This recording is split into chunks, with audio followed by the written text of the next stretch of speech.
बिस्मिल्लाहिर्रहमानिर्रहीम। शुरू अल्लाह के नाम से जो बड़ा मेहरबान नहायत रहम वाला है। अस्सलामु अलैकुम। हज़रत गौसुल आज़म रहमतुल्लाह अलैह से बगदाद के एक शख्स ने हाजिर होकर अर्ज़ किया कि इसकी कुंवारी लड़की मकान की छत से गायब हो गई है। हज़रत गौसुल आज़म ने इरशाद फरमाया कि करख के जंगलात में 5वें टीले के पास अपने गिर्द हसार खींचकर बैठ जाना। इशा के बाद तुम्हारे पास जिन्नात आना शुरू हो जाएंगे। तुम इनमें से किसी किस्म का खौफ न खाना, वो तुम्हें किसी किस्म की एज़ा न पहुँचा सकेंगे। सुबह के वक्त तुम्हारे पास जिन्नात का बादशाह आएगा और तुमसे सवाल करेगा। इस वक्त तुम ये कह देना कि पीर अब्दुल कादर ने भेजा है और ये कि मेरी लड़की मकान की छत से गायब हो गई है। चुनाचे ईशा के बाद जिन्नात आना शुरू हो गए। सुबह होने पर जिन्नात का बादशाह घोड़े पर सवार माँ घोड़सवार दस्ते आया और हसार के सामने आकर कहने लगा, क्या बात है, मुझे क्यों याद किया गया है? मैंने इस जिन से कहा, मैं हज़रत अब्दुल कादर जिलानी का फर्जदादा हूँ। मेरी लड़की मकान की छत से गायब हो गई है। हज़रत गौस पाक रहमतुल्लाह अलैह का नाम सुनते ही जिन्नात का बादशाह घोड़े से उतरकर ज़मीन पोस हुआ और हसार के करीब आकर बैठ गया और इसके साथी भी पास आकर बैठ गए।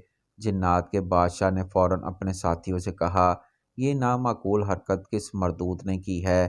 थोड़ी देर के बाद एक सर्कस जिन ने रूबरू पेश होकर कहा, इसके हमरा मेरी लड़की भी थी। बादशाह ने नहायत गैज़ो गज़ब का इजहार करते हुए इस सर्कस की गर्दन उड़ा दी और मेरी लड़की मेरे सुपुर्द कर दी। मोहम्मद वराक रहमतुल्लाह अलैह फरमाते हैं कि मुबारक नामी एक हबशी थे जो हर जायज़ काम किया करते थे। हम इससे कहा करते थे, मुबारक तुम निकाह नहीं करोगे?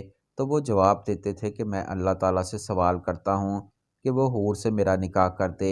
रावी कहते हैं कि हम एक जहाद में शरीक हुए जिसमें दुश्मन हम पर हमला आवर हुआ और इसमें मुबारक शहीद हुए।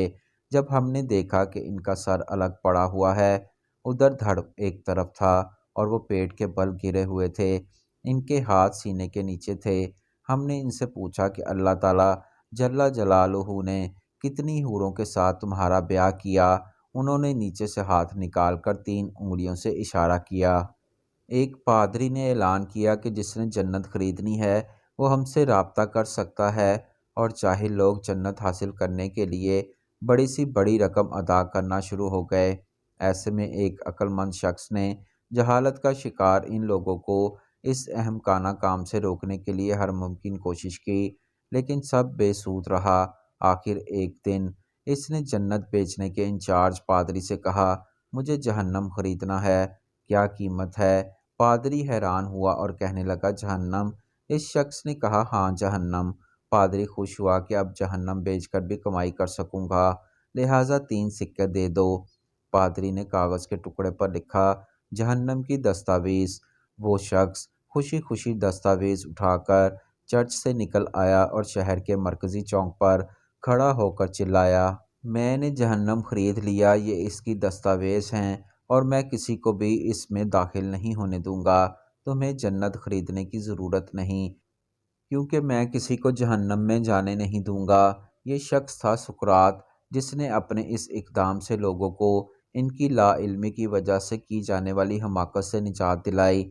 दुनिया में एक ही खूबी आगाही है, जबकि जहालत एक गुनाह है।